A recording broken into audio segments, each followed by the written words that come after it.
Yeah. Now, what happens if you catch somebody wearing one of your patches that's not a member of your group? I'll be he's lucky if he doesn't end up in a hole. In sticky situations, we intend to blur the line between law and crime. Follow us as we delve into stories on both sides. Content may be disturbing to some. Viewer discretion advised. How you doing, folks? It's Sticky here with Sticky Situations. We're going to be deep diving between the criminal minds and the outlaw minds and the law enforcement side of things. We're going to hear stories from everybody in this whole series that we're doing here. Beside me here, I have my co-host. My name is Kim.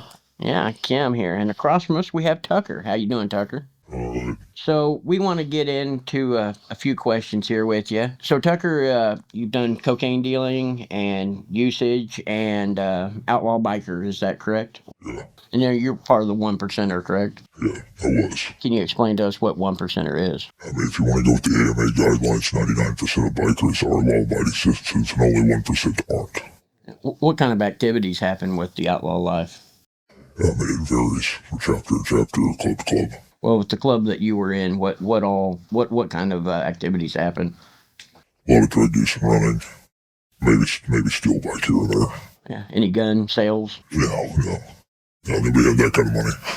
I'm sure one of the main things that you always see with any outlaw club is there's always shootings going on. There's always a lot of death. Wars between some of the between clubs. different things. Anything like that happen? Yeah, a couple of times something in common. It does happen. I mean, I remember being in war at one point with a rival club and having to ride 6 hours one direction just to find out that everything had ended, but we didn't really initiate a war. But there's always rival territory stuff going on. But for the most part, everybody just tries to get along because there's no point in burying a bunch of bodies anymore. It's not the Wild West anymore. Yeah, I'm sure that happened more in the 70s and 80s more than anything. 90s as well. Early 2000s it did. But once it's 2010s, everybody kind of chilled out and just wanted to go do their drugs. What is the one point in your life where you decided to go down that rabbit hole? Honestly, being incarcerated did it to me. Do it with the cocaine, basically, or both? Both. With the path you chose and the group you chose, did specific ones choose to sell different illicit drugs? Not commonly. It's usually club to club. You don't step on anybody's toes. Is there anything certain clubs are forbidden to sell? To my knowledge, not really. Yeah, drugs were a big thing, I'm sure. Yeah, it's always a thing. I mean, there's always going to be somebody that's got something. Did you ever do any selling? Yeah, quite a bit. What would you say is the largest score that you ever took? About a half kilo. Try to lay low. Nothing more than an ounce at a time. It's easy to get away with that. Pass it around quickly. Turn $900 into $2,600 a night, and not touch it for weeks. There's guys out there doing a lot more than that. So we had talked a little bit about criminal activity within the club. Any criminal activity that you yourself have done that you are willing to talk about? I can know a few things. I used to boost cars when I was a teenager. Chop shit, it's extra money. Living in a city kind of helps. Did that pay good? Depending on the car, but yeah, it could at times. All these young guys out here with Hellcats, I mean, they don't pay shit anymore, but being a reformed criminal doesn't mean you don't know things. Everybody still talks. You put a few shots in anybody, you start talking about whatever you want. Just drug running, things of that nature, just... With the cocaine use and all that, yeah. Trying to stay afloat more than anything. Growing really poor. Kept income coming in pretty good, pretty consistent. Yep. There's always going to be somebody that needs a drug, and a real easy spot. We don't sell on street corners anymore. I mean, we use apps and shit now. It's almost like DoorDash for drugs these days. You can send a text message and have an 8-ball at your door in half an hour. It's completely different than what it was back in the, early days. Yeah, I mean, even the early 2000s when I started, it's a completely different world now. And the war on drugs, I'll tell you right now, it's a load of horse shit. Where do you think we're getting them? What do you think the main spot is that they're coming out of? They're coming straight over the border. Mexico? They use drones to fly from the border to Tijuana to San Diego. I've watched it happen myself. Then you have runners from there come up into the Midwest here. Coyotes a lot too, truckers coming through, tuck to the sides of the trucks, shit like that. Somebody's always looking to make a quick buck, it's easy. Is the drug running and sale of drugs used to bring in more profit so that it keeps the club going? It's more individually based from my experience. I don't know, I can't say about other clubs. From my experience, it's individually based. If you can afford to sell it, you can. It's not really for your chapter or for your club. You just do what you can to get by. You got dues to pay, runs to go on, you got bills. So treat it more like a job. Now, with that said, too, how did the club make income? The club made income based on just paying dues to the chapter, paying national dues, things like that. It would come from your own pocket and make sure the club stayed afloat. And when you say dues and being part of the club, that means you had to somehow officially become a member. Is that correct? Correct. Can you tell us a little bit about the process, maybe some of the terms they use? I mean, first you gotta hang around, you gotta know somebody, get your foot in the door, and then they gotta like you. They're gonna want you to prospect to begin with. You can't just show up and be like, hey, I want to be a part of this. It doesn't work that way. You prospect for pretty much however long you want to be a prospect. You gotta learn the guidelines, the history of the club. You gotta get along with everybody. Then you get a probationary period. You'll end up with one of your rockers, and if everything goes right, you'll end up a patch member. It's never set in stone, it's never guaranteed. And for anyone who may be unfamiliar with some terms, what exactly is a rocker? It's your patches and quarterback. Okay. They also call that, a cut? Cut your vest. A lot of us refer to patches as your rags. Yeah. Now, what happens if you catch somebody wearing one of your patches that's not a member of your group? I'll beat the fuck out. He's lucky if he doesn't end up in a hole. Do other clubs, say ones that are not 1% clubs, have to get any type of permission to wear cuts with rockers? Yes. Yes, contact the local dominant, be it any club that's the top 1% in the area. You were talking about wearing a cut, patches. But what about any specific colors? Because I know some people consider 1% clubs as gangs, and they usually have specific patterns or colors that signify who they are, in addition to wearing a cut. That is correct. They do color coordinate. It's the best way to put it. The differentiation is it's a key thing, especially on the highway. Things are blurry, you can't really see. You want to know who you're rolling up on. So that's the color support. And I'm assuming that's also one reason other clubs, like 99% clubs, have to be so careful if they want to have a cut and rockers or something on it. You should find out what colors are running in your area. You don't want to be the same as somebody else, because they could be at war with somebody. And suddenly you're in an old drive-by or shootout. And thinking about different types of motorcycle clubs, what about, I've heard the term support clubs. What exactly is a support club? What do they do? It depends from club to club. The support clubs are usually feeder clubs. That's where you find your members mostly. And they'll be 99%ers, law-abiding citizens for the most part. You'll try to find those wolves and those guys you want. Within 1% culture, is there a hierarchy when it comes to the members? It's very, very structured. It goes from your basic soldiers to your top 3 members in your chapter. Your, essentially, the treasurer, the guy who handles your money, your vice president, and the president. You'll have the chapter enforcer. He's there to enforce the laws, and specifically the chapter bylaws, laws of the nation. It goes up from there to your regional and then into your national. There's always has to be a structure. What exactly does an enforcer do? Essentially make sure you're following the rules properly. It's always a perception in media that the enforcer just goes out and kills people, but the enforcer's job is to enforce the rules within the chapter, not without. They're there to protect your colors. A king can fall, but your castle falls. The kingdom's gone. Now we've seen the name Sergeant at Arms before. What is that? That is a 99% thing. 99. And it does vary with some clubs. Some 1%ers do call their enforcer Sergeant at Arms. It will be a position. It's just not the one I was in. In my 99 days, I was Sergeant at Arms of the club. It's the same job. You're there to enforce the bylaws and protect the club.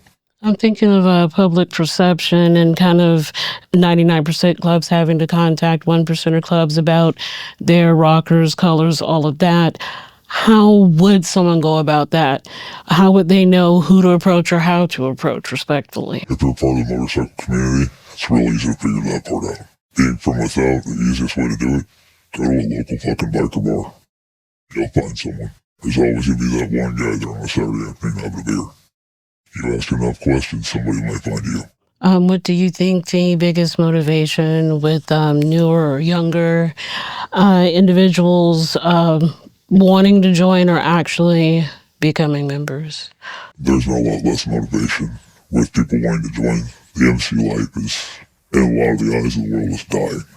The younger generation looks at it as a bunch of man children nowadays. You can get on any forum online and see what their opinions are. It's mostly guys in their late 20s, early 30s or older trying to get MCs. They need that sense of belonging, sense of family. Most of the guys that do it never had a sense of family at all, so it's close as they've got. This younger generation, they don't have to deal with that. Everything's handed to them. Bunch of loners, basically. That. It's a bunch of guys that didn't have a choice but to be alone, so they chose to not be. Now, what's we've heard the term, somebody passed around an old lady. What's that? From my experience, people don't do that. I mean, I do know guys that will try to fuck your bitch, but I don't do that. So I don't have any experience in that, so I can't really answer truthfully. So the terms we have so far is prospect, hang around, pass around. We've talked about being patched in. So someone's old lady, if they're in the club and they ride ride bitch with the member of the club, what do they call them? Property. And do they have to wear anything to signify that they're property and whose property they are? It depends. Sometimes they'll wear something based on whose property they are, but they will wear something based on their property of that club that means they're off limits wherever you go. And how well protected is property usually within the club? Yeah, that varies chapter to chapter. There's a lot of chapters that won't even let their old ladies go with them in places, which in my opinion is probably a smarter idea. In my experience, I used to have my property on the back all the time and got me in some hairy situations. So being that they're property, I take it that means that women cannot patch into 1% Club. Correct. Is there women in the 1% Club? I haven't found them yet. They have sister clubs, but they don't wear diamonds. They got 1%ers. But I haven't met one with a diamond yet. And you said a diamond? 1% diamond. It's a signifying patch to show that you're 1%er that you're the top. Not all 1%er clubs, like not all 1%ers in a 1%er club wear diamonds. The guys that are willing to go that extra mile, they're the ones that wear them. What's the Outlaw Bikers Club's perception of law enforcement? Fuck them. Yeah, fair enough.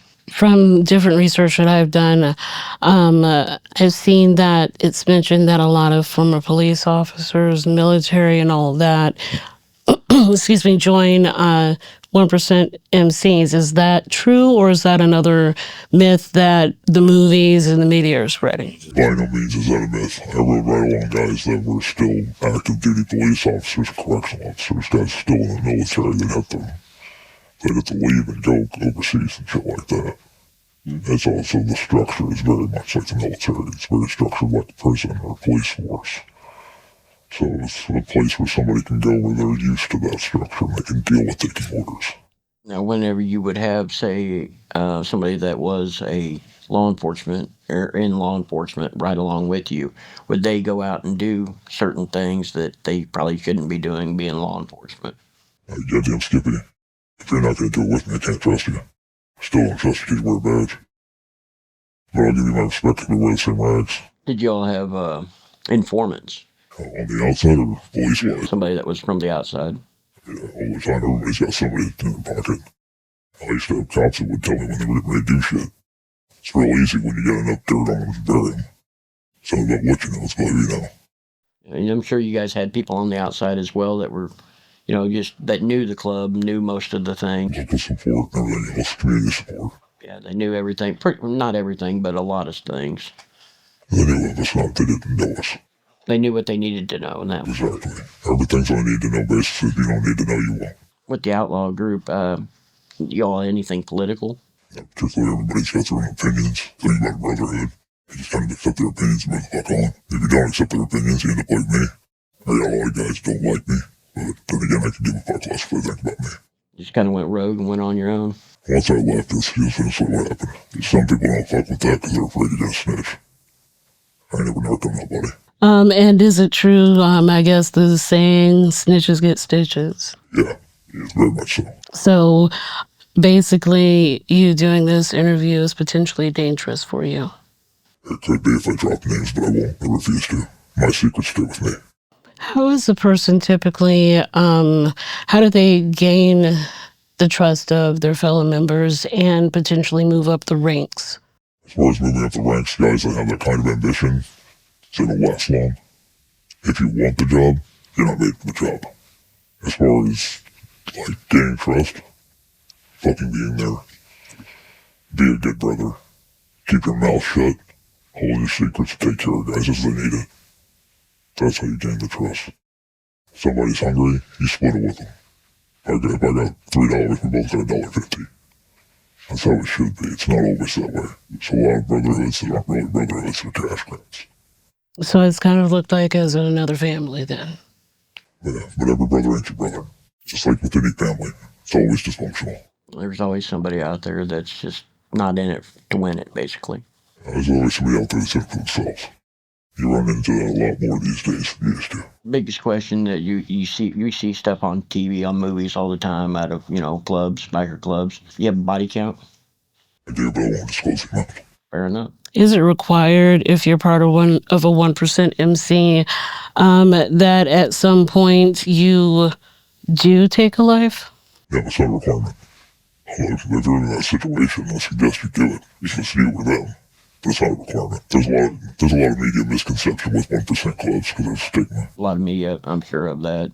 Because you see it all the time on movies. You see it in, we read about it and stuff. You only hear the bad side of stuff. There's a lot of good too. I mean, there was times when my kids needed diapers and all I did was call a brother. They'll show up with something. What about giving back to the community? Do they 1% clubs actually do things that the rest of society would deem positive?